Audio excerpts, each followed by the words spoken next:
Sinyal PKS akan meninggalkan Anies Baswedan di Pilkada Jakarta semakin menguat setelah para elit partai bersuara.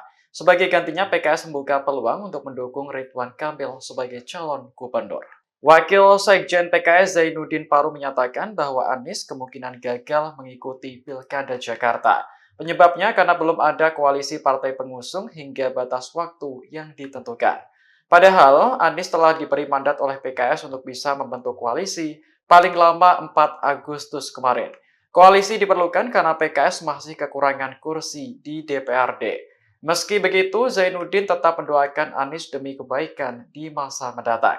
Di sisi lain, juru bicara PKS Khalid mengatakan bahwa partainya membuka peluang untuk mengusung Ridwan Kamil di Pilgub Jakarta. PKS juga sudah menjalin komunikasi dengan Koalisi Indonesia Maju di tengah wacana pembentukan Kimpos. Download Tribun X sekarang, menghadirkan lokal menjadi Indonesia.